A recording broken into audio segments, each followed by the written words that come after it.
රත්නපුර ක්‍රීඩාශීලී ජනතාවගේ පාරාදේශීය වූ මුද්දුව පිටියේදී අපට සිරි මල්ලි කෙනෙක් හම්බුණා කිව්වත් එයා මල්ලි තමයි වැඩ කිව්වත් අයියා හා සර් චමුත් සර් කිව්වම රත්නපුරේට විශේෂයෙන් කරම් පැත්ත නම් ආයිස් විශේෂ දෙයක් ආරංචි වුණා.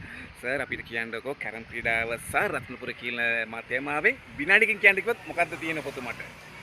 අපි රත්නපුරේ ගත්තොත් දැන් මේ පාර මේ මගේ ජයග්‍රහණ තියෙනවා තුනක්. Wow super super. ජයග්‍රහණ තුනක් කියන්නේ ගර්ල්ස් ජයග්‍රහණ තියෙනවා. ඔව්.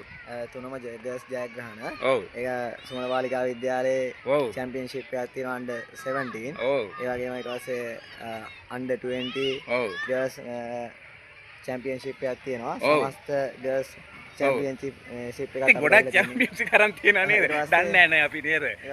ආයි තියෙනවා අපේ මේ සුමන විද්‍යාලයේ second place එකක් තියෙනවා under 20. ඊට පස්සේ ඒ වගේම under 17 boys fourth place එකක් තියෙනවා ධර්මපාල විද්‍යාලයේ පොඩි mistake එකකින් තමයි එතන third place එක අපිට miss වෙන්නේ. first place එකත් අපි එක පොඩි mistake එකකින් තමයි final එකත් අපිට miss වෙන්නේ. වා සුපර් සුපර්. ඒ කියන්නේ කැරම් ක්‍රීඩාවට තැනක් අරන් දුන්න පුතේ කියලා තමයි රත්නපුරේ අඳුරන්න දෙන්න පුළුවන්. සර් ඉතින් චෙස් ක්‍රීඩාව පැත්තේ පියන් අයිනෙත වගේ චෙස්ත් මම අපේ ක්‍රීඩා සමාජය හරහා මම කරගෙන යනවා. ඔව්. සෙනසුරාදා දවස් චෙස් එක කරන්නේ. ඔව්. කැරම් මම ඉස්කෝල 5ක දැන්ට කරන් යනවා. ඔව්.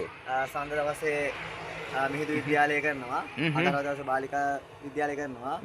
ඊස්සේ බදා දවසේ අපි රොයල් එක විද්‍යාලය කරනවා. බ්‍රහස්පති දවසේ සීසුමන මහ විද්‍යාලය කරනවා. වාව් වාව් පෙළ දිගයි හරි කාර්යබහුල චරිතයක්. ධර්මපාල විද්‍යාලයේ සිකුරාදා දවසේ ප්‍රැක්ටිස් කරනවා. හොඳයි. ඒ වගේම පාසල් මට්ටමෙන් මම ළමා මල්ල ක්‍රීඩා ටික කරන් යනවා. ඔව්. මොකද්ද සර් ඉවෙන්ට් එක අපි මේ ඉවෙන්ට් එක කිව්වොත් එම? ඒ කියන්නේ මම පාසල් ඉවෙන්ට් එක ළමා මල්ල ක්‍රීඩා ඇත්ලටික් ටික කරන් යනවා පාසලේ. ඔව්. ඒක සඳ දවසේ අපි කරන් යනවා එක වසර ළමයිට, අඟහරුවා දවසේ දෙක වසර ළමයිට, බදාදා දවසේ තුන වසර ළමයිට ශරීර යෝග්‍යතා කරගෙන යනවා. ඊපස්සේ බ්‍රහස්පති දවසේ 4 වසර ළමයිට සිකුරාදා දකින්න ඇති එනකොටත් ළමයි ටිකත් එක්ක හිටියේ මම. ඕ ලිස්ට් එක හරි දෙගොයි. ළමයි එක්ක හිටියේ දැන් සේනවෙකටත්. අද දවසේ අපි පාවසල් ළමයි ටික තමයි මේ ශරීර යෝග්‍යතාව තෝරගෙන තියෙන්නේ. අද දවසේ එන්ඩියුස් වලට අදාළ ක්‍රීඩා ටික තමයි කරේ. ඒකයි මම ග්‍රවුන්ඩ් එකේ සර් මට ආන්නම හිතුණා. ඔබතුම කැරම් කැත්තත් කියනවා මලලි ක්‍රීඩා පැත්තත් කියනවා. දෙකම විරුද්ධයි නේ අප්පා. අරග කරන්නේ කාමර ඇතුලේ නේ. ඔව් සර් ඒතනේ මම මෙතන කියන්නේ පුදුමයි. everyone can't do everything but someone can do something. හැමෝටම හැමදේම කරන්න බෑ. ඒත් මම මෙතන ඇවිල්ලා බැලුවා සර්. මෙතන මම මේ කැරම් කරලවත් මේ අයිස් හොකි ගහලවත් වොලිබෝල් ගහලවත් හරියන්නේ. මෙතන යන්නේ ෆුට්බෝල් සහ එන්ඩියුස් ගේම් තමයි මෙතන යන්නේ. එතන මම මෙහි ඇවිල්ලා ඩී ලයිසන් එක කරා ෆුට්බෝල් පටන් ගත්තා සර්. Wow super super. මේ මම දැන් මේ කලාප තරඟයේ second place එකක් ගත්තා under 16. Wow super. under 18 වල අපිට under 18 වල ගන්න පුළුවන් වෙන නිසා අපිට හතරවෙනි ස්ථානයේ හේතුව තමයි අපේ හොඳම ටීම් එකේ මේ පාර ඇලෝසිස් එකට ගියා. ඔව්. ඒ ලෙවල් වලට. ඒ හින්දා තමයි අපිට පොඩ්ඩක් මිස් වෙන්නේ under 18 ටීම් එක. නැත්නම් ගිය පාරවල හැම පාරම කලාපවල අපි තමයි චැම්පියන් යන්නේ under 16 under 18. ඔව්. හරිම ක්‍රීඩාශීලී චරිතයක් කියලා අඳුරන්න පුළුවන්. ඉතින් අපි වෙන කොහේ පාසල කියන්නේ මේ පද්ධතියට පිටත්ව යම් කිසි කෙනෙක් ඔබතුමා අමු වෙලා මේක මට මගේ පුතාට කියමුකෝ කැරම් එකක් ඉගෙන ගන්න ඕන නම් කොහොමද අපිට ඒ පාසල තියෙනවද? ඔව් මම දැන් ඔය වගේ ප්‍රශ්න කලින් ඇහිලා තියෙනවා. ඒ හින්දා අපිට තැනක් තිබ්බේ නැහැ. අපේ ළමයිට හරියාකාර නිසියාකාර බෝඩ් එකක් තිබ්බේ නැහැ. ඒ හින්දා මම විසින්ම පටන්ම 2019 5යි 6 තමයි පත්තින් ලබා ගන්නෙ. එදා ඉඳන් මම පොඩ එකතු කරලා ලී පුටුව හදලා ඊට පස්සේ ස්ටෑන්ඩ් එක අරන් බෝඩ් එක උඩ දැන් මම ක්‍රීඩා සමාජයක් කරගෙන යනවා. සෙන්සර් තමයි මම කරන්නේ. අපි නමක් කිව්වොත් රයිසින් ස්පෝර්ට් ක්ලබ්. රයිසින් ස්පෝර්ට් ක්ලබ් එකට ඇවිල්ලා ඔයාලට කැමති ක්‍රීඩාවකට දෙන්න පුළුවන්. ඒක පළාත් සභාවේ රෙජිස්ටර් නම්බරයක් තියෙනවා. ඒක හරහා අපි පැමිණීම ලකුණු කරනවා. අපිට ලොකු සටහන් තියෙනවා. ඒක හැමදේම නිවැරදිතාවයෙන් තමයි යන්නේ. ඒ කියන්නේ සම්මත නීති රීති වලට අනුකූලව තමයි සියලුම දේ කරගෙන යන්නේ.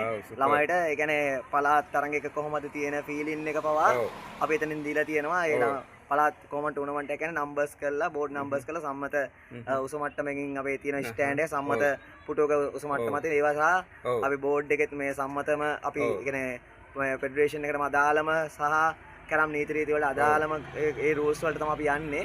ඒතර ළමයිට ඇවිල්ලා කෙලින්ම ඒ බෝඩ් වලම ප්‍රැක්ටිස් කරනකොට ඒතර තරඟ වලට ගියාම තියෙන ඒ බෝඩ්ම තමයි මේ පාර පළාත් ටූර්නමන්ට් එක සංවිධානය කටයුතු කරලා මම තමයි කරේ. කැරම් එක අපේ සුමිතා දෙල්ගොඩ ආරච්චි මැඩම් දන්නවා. මැඩම්ගේ අනුගා මේ අනුගාමිත් එකෙන් ඒ මැඩම්ගේ මේ වගකීම අනුව මම එතන ලස්සන සංවිධානය කරා. මේ පාර තමයි ඉතිහාසයේ පළවෙනි වතාවට ප්‍රොවින්ෂල් ටූර්නමන්ට් එකක් AC එකක කරේ පළාත් සභා ශ්‍රවණාගාරයේදී.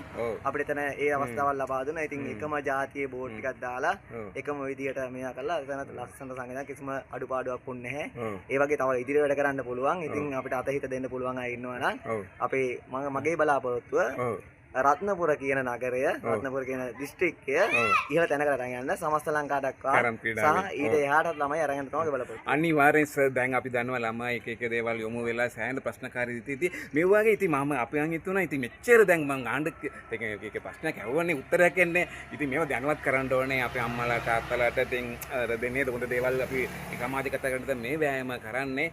සර් ඉතින් පාසල් සහ ප්‍රජාව කියන්නේ අපි ප්‍රමිති එක කොටසක්. ඉතින් ඒකන බලනකොට ඔබ ප්‍රජාවට කියන්නේ ක්‍රීඩා පැත්තෙන් කියන්නේ විශේෂයෙන්ම හරි අගය කරන්න ඉතින් සිතනවා කියන්නේ ඉන්ඩෝර් එකත් ඒ වගේම අවුට්ඩෝර් එකත් දෙකම ඔබතුමාට ආදරය කරගෙන යනවා. ඒක අපූර්ව චරිතයක්. ඉතින් සර් වාසනාව වෙනවා අපි මම රයිසිං ස්පෝර්ට්ස් ක්ලබ් එකට ඇවිල්ලා අපි තවදුරටත් තොරතුරු අරගෙන අපි මිනිසුන්ට උදව් කරමු සර්. හොඳයි. අපි මේ වෙලාවට ස්තුතියි.